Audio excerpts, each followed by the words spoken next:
తగిన సలహాలు అనే చందమామ కథ చెప్పుకుందాం. ఒకానొకప్పుడు కోసల దేశాన్ని ఏలిన ప్రచండుడు ప్రజలకు ఏ లోటు లేకుండా పాలించాడు. ఆయన గుండెపోటు వల్ల అర్ధాంతరంగా మరణించడం చేత ఇంకా విద్యాభ్యాసం కొనసాగిస్తున్న ప్రచండుడి కుమారుడు సుకుమారుడు దేశానికి రాజు కావడం జరిగింది. అన్ని రకాల విద్యలు ముగించినాకనే రాజనీతి యువరాజుకు నేర్పడం కోసల దేశపు ఆచారం. అందుచేత సుకుమారుడు రాజగురువు వద్ద శిక్షణ పొందక పూర్వమే రాజు అయ్యాడు. అతనికి అన్ని విద్యలు నేర్పినవాడు సుమతి. సుమతి గొప్ప విద్యావేత్త మాత్రమే కాక గొప్ప తత్వవేత్త కూడాను. రాజైనప్పుడు సుకుమారుడికి సుమతి కొన్ని సలహాలిచ్చాడు. మనిషికి ముఖ్యమైనది మనస్సు. దాన్ని ఎల్లప్పుడూ స్వచ్ఛంగా ఉంచుకోవాలి. తప్పు పనులను గురించి నిత్యము ఆలోచిస్తూ వాటిని చేయకుండా ఉండడం కంటే ఒకసారి తప్పు చేసి శాశ్వతంగా మనసును శుభ్రం చేసుకోవడం మంచిది. ప్రతి మనిషికి అహం ఉంటుంది.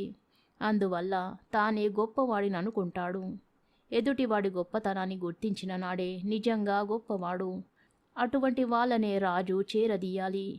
మనుషులు రెండు రకాలు, మంచివాళ్ళు, చెడ్డవాళ్ళు. దేశంలో చెడ్డవాళ్ళను నశింపజేసి మంచివాళ్ళు మాత్రమే ఉండేలా చేయడం రాజు కర్తవ్యం. మనం ఏది సంకల్పించినా భగవంతుడి సహకారం లేకపోతే ఏ పని జరగదు. భగవంతుడి సహకారం ఉంటే మనం సంకల్పించని పని కూడా దానంతటా అదే జరిగిపోతుంది. ఈ సలహాలు విని సుకుమారుడు తనకు రాజనీతి అంతా తెలిసిపోయిందనుకున్నాడు. 1 సంవత్సరం లోపల అతను విలాస పురుషుడిగా తయారయ్యాడు. ప్రచండుడి పరిపాలన చూసిన ప్రజలకు ఇతని పరిపాలన చాలా అసంతృప్తి కలిగించింది. వాళ్ళు అనేక రకాల ఇబ్బందులకు గురికాసాగారు. 2 సంవత్సరాలు గడిచేసరికి రాజ్య పరిస్థితి అస్తవ్యస్తంగా తయారైంది. కోసల దేశం ఆర్థికంగానూ సైనికంగానూ కూడా బలహీనమైందని పుకార్లు బయలుదేరి పొరుగు దేశపు రాజు కోసలను జయించడానికి సైనిక సన్నాహాలు చేస్తున్నట్టు తెలిసింది. ఇది విని సుకుమారుడు సుమతి వద్దకు వెళ్ళి, గురువర్య, అన్నీ మీ సలహా ప్రకారమే చేస్తున్నాను. కానీ పరిపాలన సక్రమంగా ఉన్నట్లు కనబడదు. నాకు కలవరంగా ఉన్నది అన్నాడు. నేను చెప్పినట్లు నువ్వు చెయ్యలేదు. విలాస పురుషుడివైపోయావు అన్నాడు సుమతి విసుగుగా. పాపపు ఆలోచనలను మనసులో పెట్టుకోకుండా ఆచరణలో పెట్టి వాటి నుండి మనసుకు విముక్తి కలిగించాలని మీరే కదా చెప్పారు. మద్యపానం నుంచి, స్త్రీల నుంచి నా మనసు ఇంకా విముక్తి పొందలేదు అన్నాడు సుకుమారుడు. ఈ మాట విని సుమతి కంగారు పడ్డాడు. తన సలహా ఇలాంటి విపరీతానికి దారితీస్తుందని ఆయన ఊహించలేదు. ఏం చేయాలో తోచక ఆయన రాజగురువు కోసం కబురు పెట్టాడు. ఇంతకాలానికి రాజగురువు సుకుమారుడు కలుసుకున్నారు. రాజగురువు సుమతికి ఏర్పడిన సమస్య గురించి విని చిన్నగా నవ్వి, చూడండి, మీరు సుకుమారుడికి ఇచ్చిన సలహాలు చాలా గొప్పవే, కానీ అవి వేదాంతులకు తప్ప సామాన్యులకు పనికిరావు. ప్రజాపాలన చేయవలసిన యువకుడికి అసలే పనికిరావు అని సుకుమారుడికేసి చూసి, రాజుకు ప్రధానమైనది మనసును శుభ్రంగా ఉంచుకోవడం కాదు, నిదానంగా ఆలోచించడం. విపరీతమైన కోపం వచ్చి నువ్వు ఒక మనిషిని చంపేశావనుకో, రాజువు కాబట్టి నీకు అడ్డు ఉండదు. ఆ మనిషిని చంపేసి నీ మనసును శుభ్రం చేసుకుంటావు. కానీ తర్వాత ఎంత కోరినా ఆ మనిషిని తిరిగి బ్రతికించలేవు. అందుచేత నువ్వు నీ ప్రవర్తనను బాగా అదుపులో పెట్టుకోవాలి అన్నాడు. రాజగురువు చెప్పిన దానిలోని సత్యం సుకుమారుడికి అర్థమైంది. రాజు కావలసిన వాడికి సలహాలిచ్చే శక్తి తనకు లేదని సుమతి గ్రహించి క్షమాపణ చెప్పుకుని వెళ్ళిపోయాడు. తరువాత రాజగురువు సుకుమారుడితో, నువ్వు రాజువు, అధికారంలో ఉన్నావు. తెలివైన వాడెవడు నిన్ను ఎదురుగా తిట్టడు. నీ నుంచి బహుమానం పొందడం కోసం ఎందరో నిన్ను ఇంద్రుడివని చంద్రుడివని పొగుడుతారు.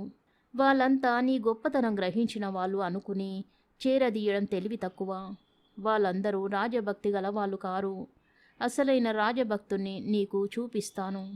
ఈ రాత్రి అతని ఇంటికి మనం మారువేషంలో వెళ్దామన్నాడు.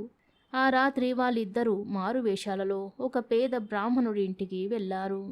పొరుగురి వారమని చెప్పగానే ఆ బ్రాహ్మణుడు వాడికి ఆ రాత్రి తన ఇంట ఆశ్రయంతో పాటు ఆతిథ్యం కూడా ఇచ్చాడు. మాటల సందర్భంలో రాజగురువు దేశ పరిస్థితిని గురించి ప్రస్తావించాడు. వెంటనే బ్రాహ్మణుడు ఆవేశపడిపోయి దేశపు రాజును నానా మాటలు అన్నాడు. ఆ బ్రాహ్మణుడు తనను ప్రచండుడి కడుపున చెడబుట్టాడని, చేతగానివాడని, ప్రజలను నానా కష్టాలు పెడుతున్నాడని నిందిస్తుంటే సుకుమారుడు ఎంతో కష్టం మీద తన కోపాన్ని అణుచుకున్నాడు. ఒక రాత్రి వేళ రాజగురువు, సుకుమారుడు ఆ బ్రాహ్మణుడి ఇంటి నుంచి బయటపడ్డారు. సుకుమారుడు రాజగురువుతో, ఈ బ్రాహ్మణుని నేను ఎరుగుదును, రోజు ఆ స్థానానికి వస్తాడు. అందరూ నన్ను పొగిడి సంభావన తీసుకుపోతారు. ఇతగాడు ఏమీ మాట్లాడడు, అందుచేత ఇతనికేమీ సంభావన ఇవ్వరాదని నేను ఆదేశించాను. ఎందుకో ఇతను నా మీద బాగా కోపం పెంచుకున్నట్టున్నాడు. నోటికి వచ్చినట్లు మాట్లాడాడు. మీరు పక్కన లేకపోతే ఇతన్ని ఏం చేసి ఉందునో అన్నాడు. రేపు మళ్ళీ మారువేషంలో వెళ్ళి ఏం జరుగుతుందో చూద్దాం అన్నాడు రాజగురువు. మర్నాడు వాళ్ళిద్దరూ మళ్ళీ రాగానే ఆ బ్రాహ్మణుడు వారికి మర్యాద చేసి అర్ధరాత్రి వేళ వెళ్ళిపోయారు. కారణమేమిటి? నా ఆతిథ్యంలో లోపమేమైనా జరగలేదు కదా అని అడిగాడు. వెంటనే రాజగురువు ఆ బ్రాహ్మణుడికి సుకుమారుణ్ణి పరిచయం చేస్తూ, ఇతను ఈ దేశానికి ప్రభువు. తనను అన్ని మాటలన్న వాడి ఇంట నిద్ర పట్టక వెళ్ళిపోదామనుకున్నాడు అన్నాడు. సుకుమారుడు మారువేషం తొలగించాడు.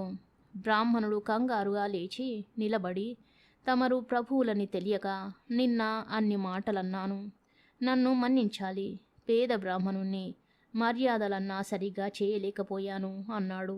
రాజుకు ఒక ఆసనం వేస్తూ రాజగురువు నవ్వి, ఎందుకయ్యా వెర్రి బ్రాహ్మణుడా, నువ్వు ఎన్ని మర్యాదలు చేసినా రాజు మనసు మారదు. నువ్వు ఎలాగూ శిక్ష అనుభవించవలసి ఉంటుంది అన్నాడు. బ్రాహ్మణుడు తొనకక, శిక్షకు భయపడి నేనీ మర్యాద చేయడం లేదు. నా దేశాన్ని ఏలే రాజంటే వ్యక్తిగతంగా నేను ఇష్టపడకపోవచ్చు, కానీ ఆ స్థానాన్ని నేను ఎప్పుడూ గౌరవిస్తాను. ఆయన ఎన్ని తప్పులు చేసినా ఆ స్థానంలో ఉన్న కాలము నేను ఆయనను గౌరవిస్తాను. నా దేశపు రాజుకు అమర్యాద చేయడం నన్ను నేను కించపరుచుకోవడమే. ఆయనలో మార్పు రావాలని కోరుతూ ఆయనను ఆశీర్వదించడానికి నేను రోజు ఆ స్థానానికి వెళ్తున్నాను. అయితే ఆయనలో లేని గుణాలు ఉన్నట్టుగా పొగడను. అందుకే నాకు సంభావన కూడా ముట్టదు. అయినా తరతరాలుగా వస్తున్న ఈ వంశాచారం నేను వదలడం లేదు అన్నాడు. ఈ మాటలతో సుకుమారుడికి కనువిప్పు కలిగింది. అక్కడి నుంచి బయటపడ్డ రాజగురువు, అసలైన రాజభక్తుని చూశావు కదా, అలాంటి వాడు పొగిడినప్పుడే నువ్వు సంతోషపడాలి. మిగిలిన వాళ్ళ పొగడ్తలు ఉత్తమాటలే అన్నాడు. తరువాత రాజగురువు సుకుమారుడితో, మనిషి మంచివాడైనా చెడ్డవాడైనా ప్రతి వాడి నుంచి నేర్చుకోవలసినది ఉంటుందని, రాజు అందరి నుంచి నేర్చుకోవడానికి ప్రయత్నించాలని అన్నాడు. ఈ మాట సుకుమారుడికి అసందర్భంగా తోచి, మన కారాగారంలో ఎందరో నేరస్తులున్నారు. అటువంటి వాళ్ళ దగ్గర నేను ఏం నేర్చుకోవలసి ఉంటుంది అన్నాడు.